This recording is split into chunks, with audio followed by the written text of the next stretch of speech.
Police നടൻ വിനായകനെ ഹൈദരാബാദിൽ വെച്ച് അറസ്റ്റ് ചെയ്തതിന്റെ ഒരു വിഷ്വൽസ് ആണ് നിങ്ങൾ ആദ്യം കണ്ടിട്ടുണ്ടായിരുന്നത്. അപ്പോൾ ഹൈദരാബാദ് എയർപോർട്ടിൽ വെച്ച് നടന്നിട്ടുണ്ടായ വാക്ക് തർക്കത്തെ തുടർന്നാണ് അദ്ദേഹത്തെ അറസ്റ്റ് ചെയ്തതെന്നാണ് ഇപ്പോൾ അറിയാനായിട്ട് പറ്റുന്നത്.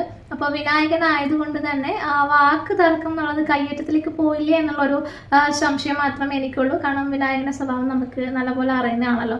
അതുപോലെ തന്നെ നമ്മുടെ CISFന്റെ ഭാഗത്തു നിന്നും നമ്മുടെ വിനായകന് മർദ്ദനം ഏറ്റിട്ടുണ്ട് എന്നുള്ള രീതിയിലുള്ള കാര്യങ്ങളും ആരോപണങ്ങളും ഒക്കെ വരുന്നുണ്ട്.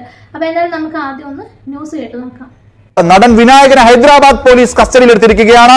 ഹൈദരാബാദ് വിമാനത്താവളത്തിൽ വാക്കുതർക്കത്തെ തുടർന്ന് തന്നെ CISF മർദ്ദിച്ചുവെന്ന് വിനായകൻ ആരോപിക്കുന്നുണ്ട്. ജെവിൻ ടുട്ടു ചേരുകയാണ്. ജെവിൻ, വിനായകൻ കഴിഞ്ഞ കുറച്ച് നാളുകളായി അങ്ങനെ വാർത്തകളിലില്ല. വീണ്ടും വിനായകനെ കുറിച്ചുള്ള വാർത്ത വരുന്നത് ഹൈദരാബാദിലാണ്. അത് വിമാനത്താവളത്തിൽ വെച്ചാണ് പ്രശ്നം, വാക്ക് തർക്കമാണ്. എന്താണ് നമുക്ക് കിട്ടുന്ന വിവരങ്ങൾ?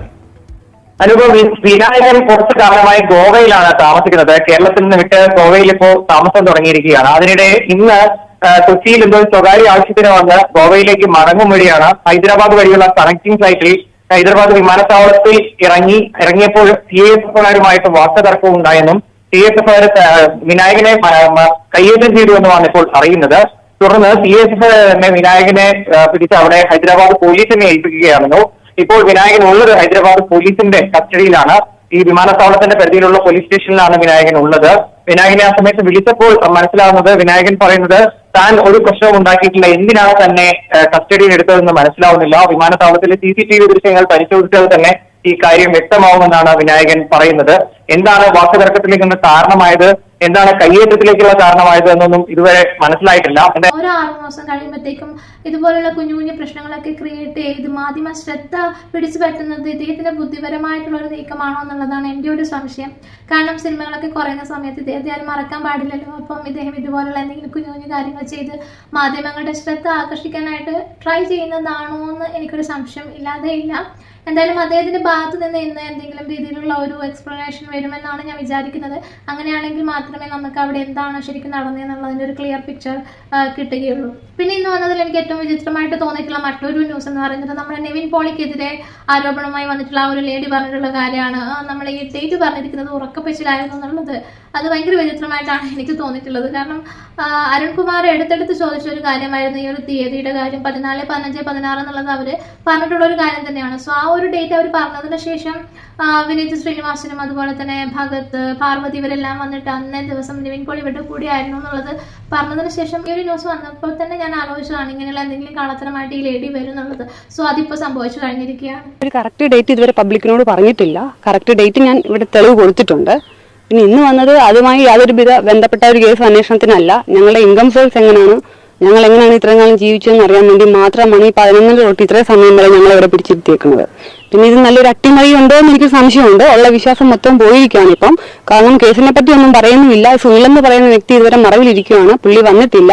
ഊന്നുകളിൽ വന്ന ഒരു സുനിലിന്റെ അഡ്വക്കറ്റ് എന്ന് പറഞ്ഞൊരു പുള്ളി ഇപ്പൊ ഇവിടെ വന്നു പോയിട്ടുണ്ട്. അപ്പൊ അതുകൊണ്ട് എനിക്ക് ഒരു പ്രതീക്ഷയില്ല ഇപ്പോൾ അട്ടിമറിക്കുന്നു എന്നുള്ളൊരു സംശയത്തിലാണ് ഞാനിപ്പോൾ മുമ്പോട്ട് പോകുന്നത്. ഡേറ്റ് ചുമ്മാ അന്ന് പറഞ്ഞപ്പോൾ അങ്ങ് ഉറക്കപ്പിച്ച് എന്ന് പറഞ്ഞു പോയി. ആ ഡേറ്റിലാണ് ഇവരെല്ലാം പറയണത്. അപ്പൊ ഈ പുള്ളി പാസ്പോർട്ട് കൊടുത്തിട്ടുണ്ടെങ്കിൽ അത് കണ്ടുപിടിക്കേണ്ട ഉത്തരവാദിത്തം അവരെയാണ്. അവരത് കണ്ടുപിടിക്കട്ടെ എന്ന് ഞാൻ പറയുന്നു. അരുൺകുമാർ നല്ല വൃത്തിക്ക് തിരിച്ചും മറിച്ചും കാര്യങ്ങൾ ചോദിച്ച സമയത്ത് നല്ല വ്യക്തമായിട്ട് തന്നെ ഇവര് അരുൺകുമാറിന് മറുപടി കൊടുത്തിട്ടുണ്ടായിരുന്നത്. അപ്പോൾ ഇവർ പറഞ്ഞിട്ടുണ്ടായിരുന്നത് പോലീസ് സ്റ്റേഷനിൽ കംപ്ലൈന്റ് കൊടുക്കാൻ പോയ സമയത്ത് അവിടുന്ന് പറഞ്ഞിട്ടുണ്ടായിരുന്നത് കറക്റ്റ് ആയിട്ടുള്ള ഡേറ്റ് മെൻഷൻ ചെയ്യണമെന്ന്. അതുകൊണ്ട് തന്നെ ഇവർ പാസ്പോർട്ട് ചെക്ക് ചെയ്തതിന് ശേഷമാണ് ഈ ഒരു ഡേറ്റ് അവിടെ മെൻഷൻ ചെയ്തിട്ടുള്ളത്. കംപ്ലൈന്റിലും ഈ ഒരു ഡേറ്റ് തന്നെയാണ് ഇവർ മെൻഷൻ ചെയ്തിരിക്കുന്നത്. അപ്പോൾ കഴിഞ്ഞ വീഡിയോയിൽ ഞാൻ ആ ഒരു വീഡിയോ കൊടുത്തിട്ടുള്ളതാണ്. അപ്പോൾ ഒന്നും കൂടെ നിങ്ങൾ ആ വീഡിയോ ഒന്ന് കണ്ടു നോക്ക്. നിങ്ങൾക്ക് മനസ്സിലാവും ഇത് ഇവർ ഉറക്കപ്പശിലാണോ അല്ലാതെയാണോ പറഞ്ഞിട്ടുള്ളത് എന്നുള്ളത്. എനിക്ക് ബ്രീത്തിങ് ഡിഫിക്കൽറ്റി ഉണ്ടായിരുന്നു, ഒരു ബ്രീത്തിങ് ഡിഫിക്കൽറ്റി ഉണ്ട്. അപ്പൊ എനിക്ക് ഭയങ്കര ശ്വാസം മുട്ടൽ കൂടിയപ്പോൾ പുള്ളി പറഞ്ഞു ഇനി അവിടെ നിൽക്കേണ്ട, നാട്ടിൽ പോലെ എന്നും പറഞ്ഞുകൊണ്ട് പുള്ളി എനിക്ക് ടിക്കറ്റ് എടുത്തിട്ട് തരികയും അവിടുന്ന് ഞാൻ അപ്പൊ ഇവര് വിടില്ല, പാസ്പോർട്ടൊക്കെ മേടിച്ചു വെക്കാനായിട്ട് പ്ലാൻ ചെയ്തായിരുന്നു. പക്ഷെ പെട്ടെന്ന് എന്തോ പുള്ളി പറഞ്ഞു അല്ലെ നാട്ടിൽ നീ ലോക്കായോ എന്ന് പുള്ളിക്ക് എന്തോ ഡൗട്ട് അടിച്ച് ദുബായിൽ നിന്ന് ഡിസംബർ 17 ഞാൻ നാട്ടിലേക്ക് പോകുന്നു. അപ്പൊ ഈ സംഭവം നടക്കുന്നത് ഡിസംബർ ആദ്യത്തെ ആഴ്ചയാണോ അതോ ഡിസംബർ 17 ചേർന്ന ദിവസങ്ങളിലാണോ? 17 ചേർന്ന ദിവസങ്ങളിലാണ്. തീയതികൾ ഓർമ്മിക്കുന്നുണ്ടോ താങ്കൾ? 14, 15, 16 അങ്ങനെയുള്ള ദിവസം. കാരണം ഞാൻ കഴിഞ്ഞ ദിവസം കംപ്ലൈന്റ് കൊടുത്തപ്പോൾ ഡേറ്റ് കറക്റ്റ് എഴുതണമെന്ന് പറഞ്ഞപ്പോൾ ഞാൻ അങ്ങനെ പാസ്പോർട്ട് എടുത്ത് നോക്കിയായിരുന്നു. അങ്ങനെയാണ് ഞാൻ വന്ന ഡേറ്റും അങ്ങനെ അതിന്റെ ലാസ്റ്റ് ദിവസങ്ങളിലാണ് ഈ ഫോം ഉണ്ടായത്. ഈ 3 ദിവസം 14, 15, 16 അല്ലെങ്കിൽ 13, 14, 15 ഈ ദിവസങ്ങളിലാണ് താങ്കളുടെ ഫ്ളാറ്റിൽ ഈ നിവിൻ പോളി അടക്കമുള്ള സംഘം അതിക്രമിച്ച് കയറി പീഡിപ്പിച്ചത്. ഈ നിവിൻ പോളി 2 ദിവസവും താങ്കളുടെ ഫ്ളാറ്റിൽ തന്നെ ഉണ്ടായിരുന്നു? അതെ, ഉണ്ടായിരുന്നു. ഇത് കേട്ടിട്ട് എനിക്ക് ഉറക്കപ്പിച്ചാണെന്ന് തോന്നുന്നേ ഇല്ല. ഞാൻ കഴിഞ്ഞ വീഡിയോ പറഞ്ഞ പോലെ തന്നെ നമ്മളെ ഒരാൾ അത്രയും മോശമായിട്ട് ഉപദ്രവിച്ച് കഴിയുമ്പോൾ ആ ഒരു ഡേയും ഡേറ്റും കാര്യങ്ങളൊക്കെ മറന്നു പോവാന്ന് പറയുമ്പോൾ തന്നെ ഈ ഒരു കാര്യത്തിൽ എത്രമാത്രം ജെനുവിനിറ്റി ഉണ്ട് എന്നുള്ളത് നമുക്ക് മനസ്സിലാക്കാവുന്ന ഒരു കാര്യം തന്നെയാണല്ലേ. അതുപോലെ തന്നെ കോമഡി ആയിട്ടുള്ള ഒരു കാര്യം തന്നെയാണ് അവിടെ മുകേഷിന്റെ കാര്യത്തിലും നടന്നിട്ടുള്ളത്. പീഡിപ്പിച്ച ആളുടെ അടുത്ത് 1 lakh ചോദിക്കുക, അതുപോലെ തന്നെ അദ്ദേഹത്തിന്റെ ഫോട്ടോ കവർ ഫോട്ടോ ആയിട്ട് ഇടുക, പിന്നെ ബർത്ത്ഡേ വിഷയമാണ്, ക്രിസ്മസ് വിഷു, ഇതൊക്കെ വിഷയാന്ന് പറയുന്നത് നമുക്കൊന്നും ഇമാജിൻ ചെയ്യാൻ പറ്റാത്തൊരു കാര്യമാണല്ലേ. പരാതിക്കാരിയുടെ മൊഴിയിൽ നിരവധി വൈരുദ്ധ്യങ്ങൾ ഉണ്ടെന്നാണ് കോടതി വ്യക്തമാക്കുന്നത്. ലൈംഗിക ബന്ധത്തിന് നിർബന്ധിച്ചു എന്ന ആ ആരോപണം കോടതി തള്ളുകയാണ്. അതിനൊരു പ്രധാനപ്പെട്ട കാരണമായി കോടതി പറയുന്നത് നടിയുടെ ആദ്യ മൊഴിയിൽ നിന്ന് നിർബന്ധിച്ച് ഒരു ലൈംഗിക ബന്ധത്തിൽ ഏർപ്പെട്ടു എന്നത് വെളിവാകുന്നില്ല എന്നതാണ്. രണ്ടാമത്തെ മൊഴിയിലും ആ മൊഴിയിലെ വൈരുദ്ധ്യത്തിന് കൃത്യമായി മറുപടി നൽകാൻ ഈ നടിക്ക് കഴിഞ്ഞിട്ടില്ല. കഴിഞ്ഞ മാസം 29-ാം തീയതിയാണ് മുകേഷ് പ്രിൻസിപ്പൽ സെഷൻസ് കോടതിയിൽ ജാമ്യ ഹർജി നൽകുന്നത്. അതിനുശേഷം 30-ാം തീയതി വീണ്ടും മൊഴിയെടുക്കുന്നു. ആ മൊഴിയെടുക്കുന്ന സമയത്ത് ഇതിൽ ചില മാറ്റങ്ങൾ വരുത്തുന്നു വലിയ രീതിയിൽ. അതായത് ഇവരുടെ ആദ്യ മൊഴിയിൽ നിന്ന് പോലീസ് എടുക്കുന്ന വിശദമായ മൊഴിയിലേക്ക് വരുമ്പോൾ വലിയ വൈരുദ്ധ്യങ്ങൾ ഉണ്ട് എന്നതാണ് കോടതി ചൂണ്ടിക്കാണിക്കുന്നത്. അതോടൊപ്പം തന്നെ ഈ പരാതിക്കാരിയുടെ മൊഴിയിൽ തന്നെയുള്ളത് പരാതിക്കാരിയെ 2010 അവരുടെ ഫ്ളാറ്റിൽ നിന്ന് മുകേഷ് ഒരു പുതിയ BMW കാറിലെത്തി ആ കാറിൽ കൂട്ടിക്കൊണ്ടുപോകുന്നു എന്നതാണ്. കൂട്ടിക്കൊണ്ടുപോയി മുകേഷിന്റെ മരടിലെ വില്ലയിൽ എത്തിച്ച് അവിടെ വെച്ചാണ് ഈ പീഡിപ്പിച്ചുവെന്ന് ഇവർ പരാതിയായി പറയുന്നത്. അതിനുശേഷം അന്നേ ദിവസം തന്നെ മുകേഷ് തന്നെയാണ് അവരെ കാറിൽ തിരിച്ച് അവരുടെ ആലുവയിലെ ഫ്ളാറ്റിൽ കൊണ്ടുവന്ന് വിടുന്നത്.